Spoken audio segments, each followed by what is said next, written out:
when a woman is moving through her pregnancy, by the 4th week, our auditory system starts to develop. Auditory cortex is developing. We're taking in, and codes are mapping. In utero, you're hearing through the amniotic fluid. So it's a lower tone, lower frequency. Right. But the rhythm patterns are still there. The occipital lobe kicks in your eyesight. Your eyesight then connects with the auditory cortex. And it's like, oh, that sound I've been hearing, I now know that's It's what pre-developed. it is. Right. See, this is the fundamental difference. Even the way I'm asking you this, I always try to find out the roots, like the so logical way of thinking, like the Asian way of like why did it happen? But for you guys, it's like we didn't even learn it. Like it's not from the textbook. It wasn't like You lived it. You personally didn't live it yourself before, but your parents, your grandparents, your ancestors, lived, and I learned from them. And it's such a culture that it's just like a family tradition, like a culture thing that. I mean, there's so many different ways to look at it, right? Okay. You think biologically. It gotta be true somehow. Which? I mean, the whole DNA, the gene of like. Oh yeah, I mean the musicality, it's in it, but it's not. A lot of it is learned behaviors. Okay.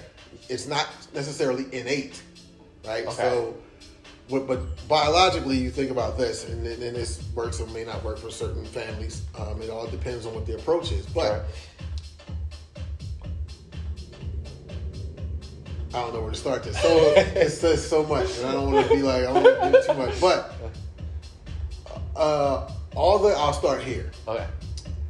Your grandmother, any of our grandmothers, Sure. right? When a grandmother is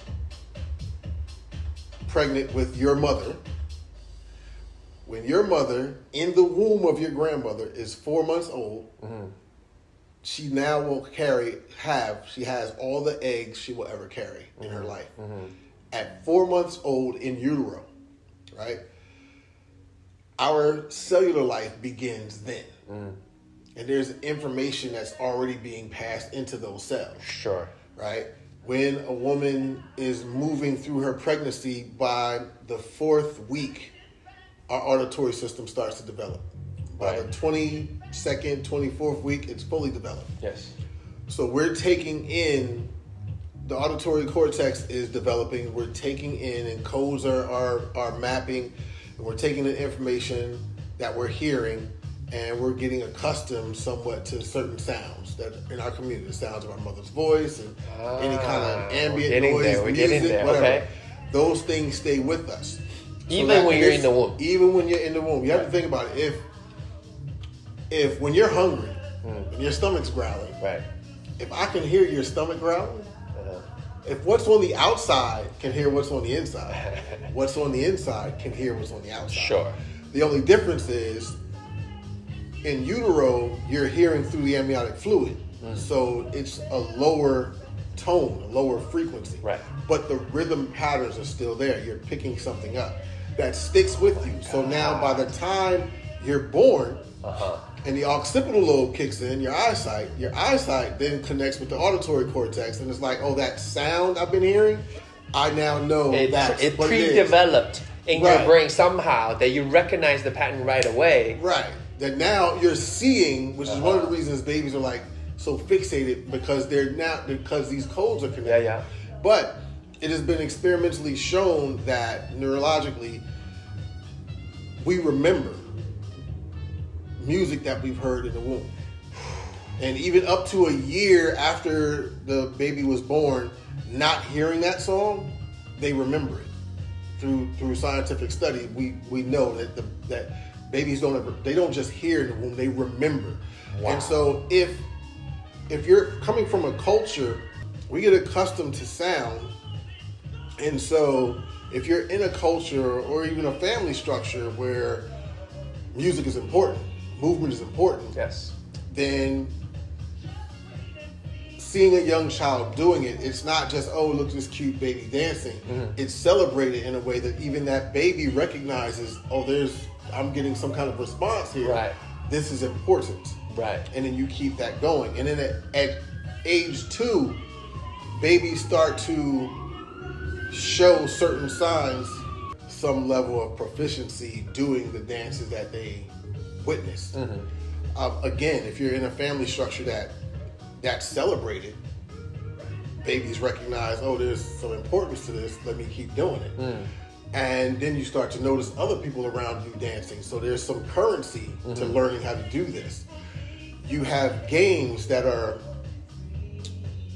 rhythmical games. You know, most games are rhythmical, right? Sure. So for me, when I grew up, people played jacks.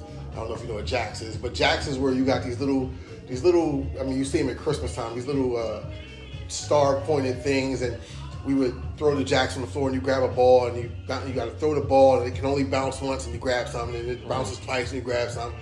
And so that's a rhythmic game. We had paddle ball, where you had a paddle with a rubber string on it with a ball, and you had to keep the ball going. That's timing. You played basketball. The ball has to hit the ground in rhythm.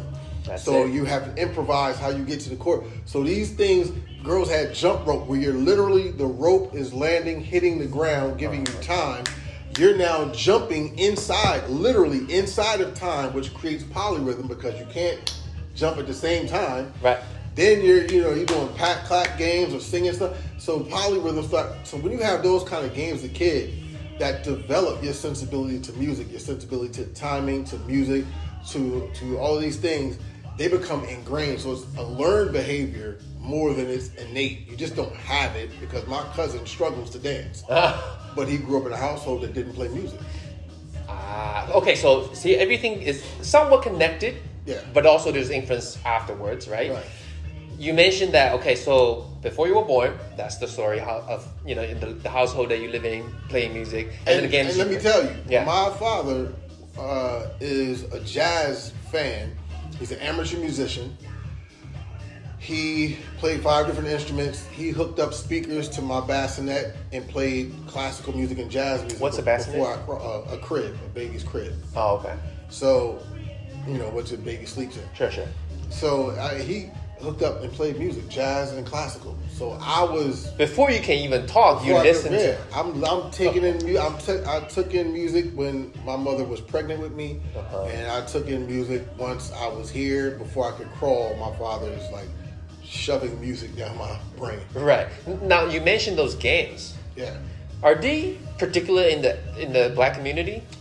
I don't think so.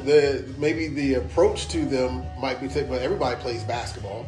So if that's the case, then people develop that skill set too, or no? Yeah, but if they don't, if it's just a game and they just fluff it off as okay. How do you apply to dance is a different story. Right, because you connect the importance of it. Okay. And so the movement in this music, it's not that much different than the movement in these games. Right. So you get used to moving your body. I mean, just children, no matter what culture you come from, are able to run, jump, skip, hop at a certain age. You find the connection between that movement to this movement, right? So dancing is just an extension of walking, right? It's just an extension of jumping and hopping. And when you look and break down the dance, it's like, oh, we slide, we hop, we jump, we kick. Right.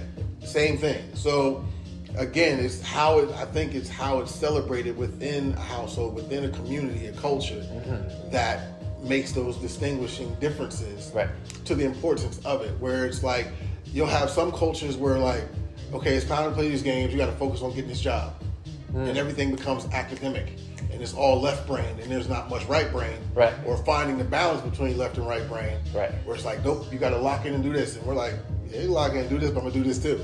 I gotta have some fun. I gotta play music. I gotta play basketball. I gotta go dance. I gotta do that. When people are like, well, how's that going to get you a job? How's that going to that's not the point. That's not the point. Culturally, you find the differences that happen that emphasize activities of the right brain. Right. And then also the emphasis of what, like in terms of what's going to lead to, like the purpose of it, right? So, like you mentioned, like if it's an Asian household, it'll be a very different story. They'd be like, just like you said, why are you learning these for? They're going to lend you a job. Like, how much money can you make out of that? And mind you, I got that in my household. You did? Okay. What? Because, I mean, living in America, it's a capitalistic society. It's a capitalistic world. You need to have a good job. You need to have insurance and so on and so forth. And so my parents are like, and most parents, why are you doing that? You're not going to get a job doing that. You need to get a regular, my mom used to tell me, you need to get a job with some insurance and some benefits. See, this is what I'm interested too, right? So, okay, so in the African American household, how much of the whole music, the artistry development is encouraged instead of like what you said, no, go get a job. It depends.